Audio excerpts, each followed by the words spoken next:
Olá, muito boa noite. Boa noite. A Defensoria Pública em São José dos Campos entrou na Justiça de novo contra o aumento da passagem de ônibus na cidade. Dessa vez, o reajuste foi de 40 centavos, o que dá cerca de 13% de aumento. E não é pouco não, hein? É mais ou menos a inflação acumulada dos últimos 2 anos. A Defensoria não concorda com os argumentos usados pelas empresas para reajustar o valor da passagem, principalmente porque a qualidade do serviço não melhora. A nova tarifa de R$ 3,40 entra em vigor no dia 25 de janeiro. Eu moro no Jardim das Indústrias e lá quase não tem ônibus.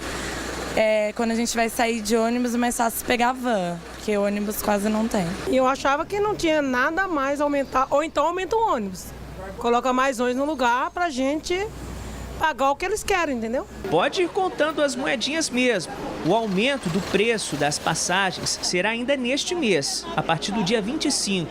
A Defensoria Pública do Estado de São Paulo considera ilegal o aumento nas passagens de ônibus aqui em São José dos Campos. Desde 2013, a Prefeitura responde a uma ação civil pública movida pela Defensoria sobre a situação do transporte público da cidade. Você tem cidades como Rio de Janeiro, onde essas empresas também atuam e com linhas de até 80 quilômetros de distância, né, entre um ponto e outro, com engarrafamento. E o custo operacional lá é inferior ou igual ao daqui. O defensor público Jairo Salvador, autor da ação, disse que o contrato entre a Prefeitura e a prestadora tem diversas irregularidades, com descumprimento de itens, como o monitoramento da frota via GPS e a falta de uma comissão composta por usuários, que deveria fiscalizar e participar da gestão dos serviços. Não tem sido cumprida também a divulgação do índice de qualidade do atendimento em relação ao número de passageiros por coletivos, demora, eventuais atrasos. Tudo isso a população tem direito de ter acesso para ter um transporte mais efetivo. Nós entendemos que esse reajuste é caracterizado pela ilegalidade por não respeitar a lei municipal. O reajuste decorre do contrato de concessão firmado em 2007 e que estabelece um regramento para a manutenção do equilíbrio econômico-financeiro desse contrato. Na verdade, a lógica do serviço de transporte é um serviço público, não um serviço para gerar lucro para as empresas. Segundo a Prefeitura, são feitos estudos para determinar as mudanças nos horários e também na quantidade de ônibus. Sobre o cálculo que as empresas fazem para definir o aumento das passagens, ninguém da Associação Vale Paraibana de Empresas de Transporte foi encontrado para falar. O prefeito de Taubaté, Ortiz Júnior, conseguiu no Tribunal Superior Eleitoral uma liminar que o mantém no cargo até que seja julgado o recurso contra a cassação do mandato dele e também do vice. Os dois são acusados de abuso de poder político e econômico durante a campanha de 2012.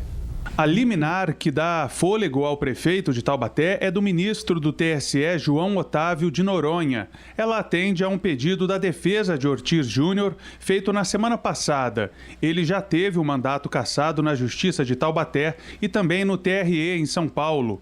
A Promotoria de Justiça diz que o tucano usou da influência do pai, Bernardo Ortiz, à época presidente da Fundação para o Desenvolvimento da Educação, para formar um cartel e interferir na licitação para a compra de mochilas escolares. A verba das empresas beneficiadas teria sido repassada à campanha de Ortiz Júnior num total de R$ 8 milhões, segundo a acusação. O prefeito nega.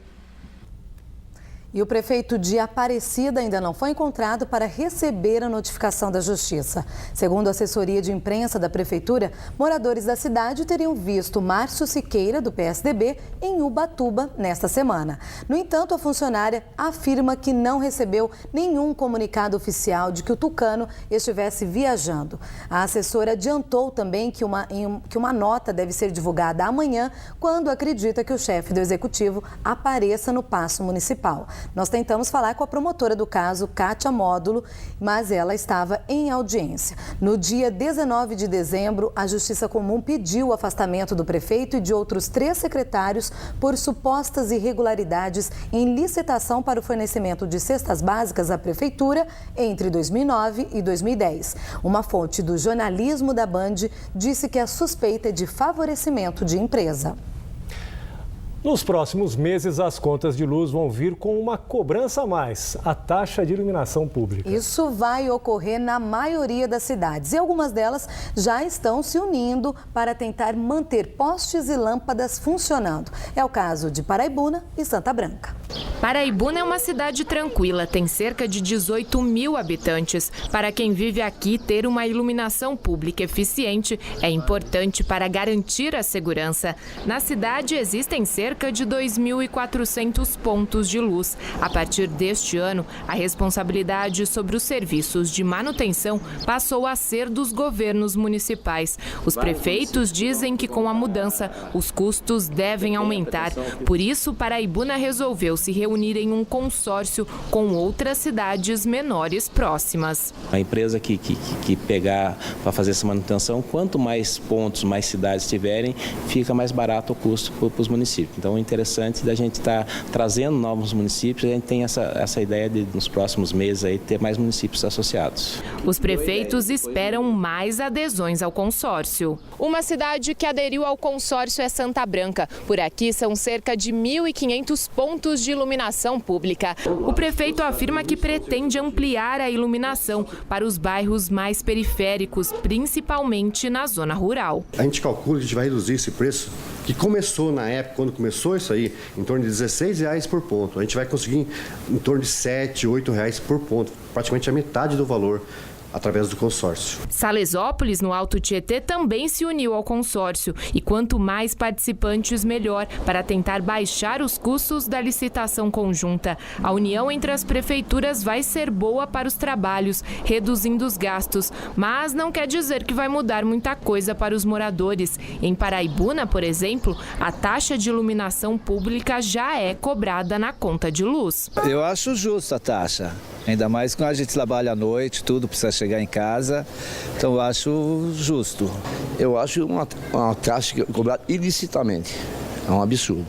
Tá? Por quê? Porque nós já pagamos muitas coisas, rede de esgoto, por exemplo, uma coisa que falta aqui, e é cobrado também. Com a determinação de repassar a responsabilidade da iluminação para as prefeituras, cada cidade tem autonomia para cobrar ou não pelo serviço. Em São José dos Campos e em Taubaté, foi aprovada uma taxa. Em Jacareí, o prefeito resolveu, por enquanto, não cobrar dos moradores e vai bancar os custos com o orçamento este ano. Em Bananal, no Vale Histórico, a prefeitura entrou com uma ação. Por enquanto, a responsável pela iluminação pública ainda é a empresa Electro, que já realizava o serviço anteriormente. Uma criança de apenas 10 anos foi encontrada pela polícia de São José dos Campos na madrugada de hoje, ajudando um traficante a vender drogas no Campo dos Alemães. O homem de 27 anos foi preso por tráfico e o menor liberado para a mãe. Com eles estavam 104 porções de maconha, 84 pinos de cocaína e também dinheiro. Infelizmente, é cada vez maior a participação de menores em atividades criminosas. Os dados da Secretaria de Segurança Pública do Estado de São Paulo são alarmantes. Somente em São José, de janeiro a novembro do ano passado, 747 menores foram apreendidos em flagrante, a maior parte envolvida no tráfico. Se compararmos com todo o ano de 2013, quando o número de menores apreendidos foi de 59, o aumento é de 1.166%. É evidente que o envolvimento crescente de crianças e adolescentes no mundo do crime não é só mais caso de polícia, mas também de política pública. A seguir aqui no Band Cidade, bombeiros alertam para o risco de afogamento em rios, lagos e represas. E também a previsão do tempo para amanhã, que segundo a meteorologia vai ser de mais um dia quente em toda a região. Agora 7 horas e quase um minutinho, a gente volta já já.